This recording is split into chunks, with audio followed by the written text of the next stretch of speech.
colleagues and others, and further to my duties in this House, I shall have further such meetings later today. Jackie Doyle-Price. I would also like to pay tribute to our fallen heroes, and I'm sure I speak for many in the House when we have to remember the debt to which we owe our brave armed forces, particularly at this time.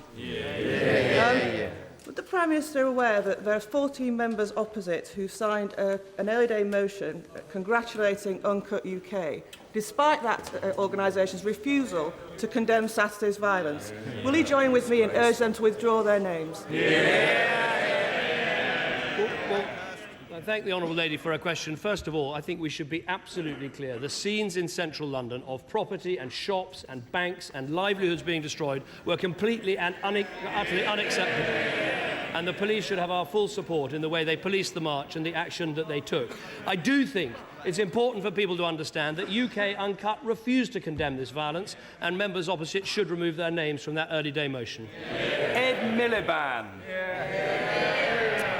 Mr. Speaker, can I join the Prime Minister in paying tribute to Major Matthew Collins and Lance Sergeant Mark Bergen, who died in Afghanistan? They did show enormous bravery and courage, and all of our thoughts are with their family and friends.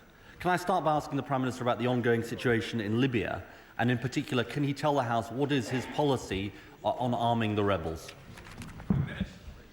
Can I thank the right honourable gentleman for his question, and perhaps before starting, perhaps on behalf of everyone in the House, I can congratulate him and Justine on the happy news of their forthcoming wedding, and I'm sure with everyone to wish them a long and happy life together. In terms of the situation on the ground, what I can report, obviously it is an extremely fluid situation, but there's no doubt in anyone's mind the ceasefire is still being breached, and it is absolutely right for us to keep up our pressure under UN Security Council 1973. I can confirm to the House that the coalition took action yesterday against regime forces harassing civilian vessels trying to get into Misrata, and yesterday and overnight the RAF flew 24 sorties. Tornado aircraft destroyed artillery and an armoured fighting vehicle near Sirte. He asked the question about arming the rebels. Now, I've said before in this House that we must do everything to comply with both the Security Council resolutions. And as I told the House, the legal position is clear that the arms embargo applies to the whole territory of Libya. But at the same time, UNSCR 1973 allows all necessary measures to protect civilians and civilian-populated areas.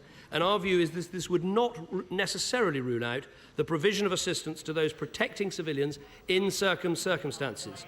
So, as I've told the House before, we do not rule it out, but we have not taken the decision to do so. Ed Miliband. Well, can I thank the Prime Minister for that reply, and I'm sure it will be explored further in the Foreign Secretary's statement at 12:30. Can I also thank him for his very kind wishes, and indeed all members of the House, for my forthcoming wedding, a day I'm very much looking forward to.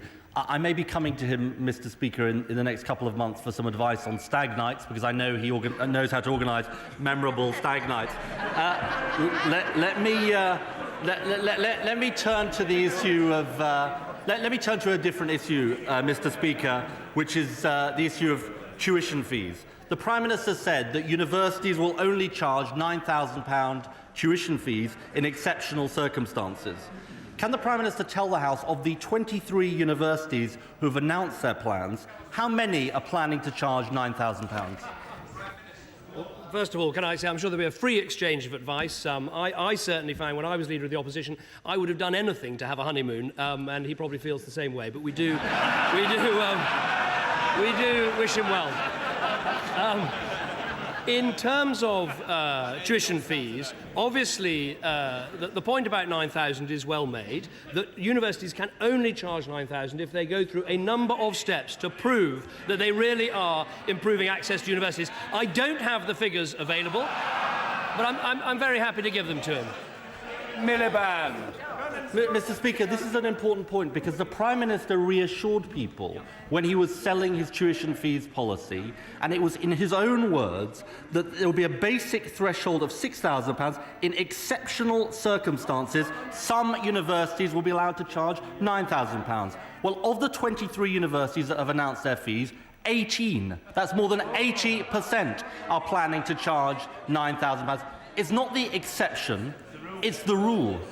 Now, I'm afraid not for the first time, Mr. Speaker, this policy has not been implemented in a competent way. Now, the next problem that he faces in relation to this policy is it will cost the Treasury more money to fund the loans. Can he guarantee that money will not come from university budgets or through a reduction in student numbers? Well, first of all, it is worth reminding the House that university tuition fees were first introduced by the party opposite.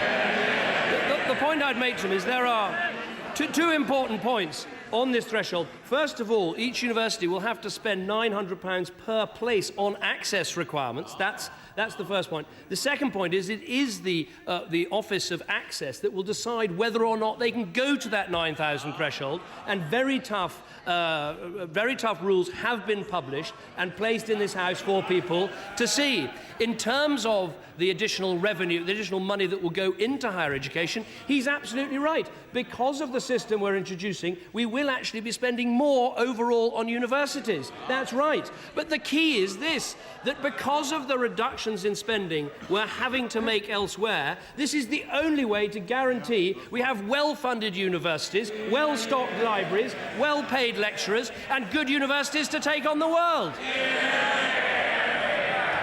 Mr. Speaker, I was just asking a very simple question, which was where was the money going to come from, given that they've miscalculated the level of tuition fees? Because universities up and down the country are worried that this Prime Minister doesn't think an 80% cut in the teaching budget is enough, and they're going to come back for more. Now, let me turn to another area of public services, which I don't think the government's getting quite right, and that is in relation to policing.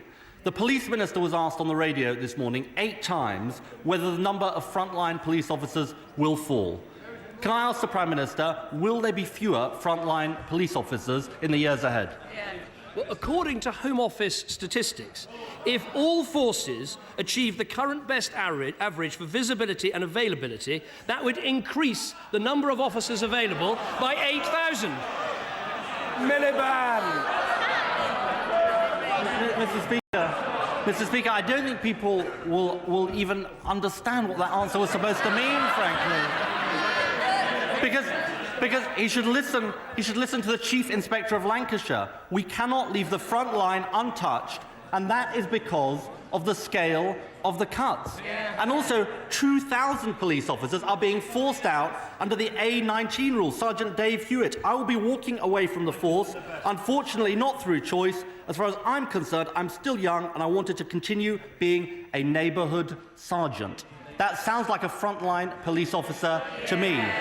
Now, can I ask the Prime Minister the same question? Does he expect there to be fewer frontline police officers in the years ahead? Yes or no? Yeah. There is no reason why there should be fewer frontline officers.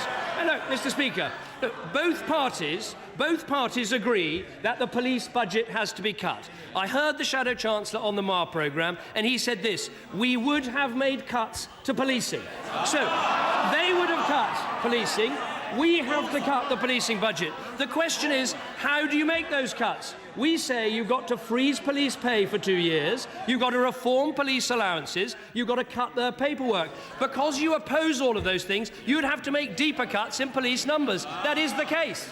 Ed Miliband. Mr. Speaker, it's very simple. We propose 12% cuts in the policing budget. He's proposing 20% cuts. And HMIC said if you go beyond 12% cuts, then it's likely to lead to cuts in frontline officers, which is exactly what is happening up and down this country. Mr. Speaker, the truth is, he used to claim that they were the party of law and order, but now he is cutting the number of police officers up and down the country. It's the wrong choice for the police, it's the wrong choice for communities, and it's the wrong choice for the country as well. Not for the first time, the right honourable gentleman is completely wrong. The difference between a 12% reduction and what we're proposing is the freeze in police pay and the reform of police allowances that he refuses to support. And I have to say, has anyone seen a more ridiculous spectacle than the right honourable gentleman marching against the cuts that it was his government that caused? I know Martin Luther King said he had a dream. I think it's time the honourable gentleman woke up. Sarah Newton.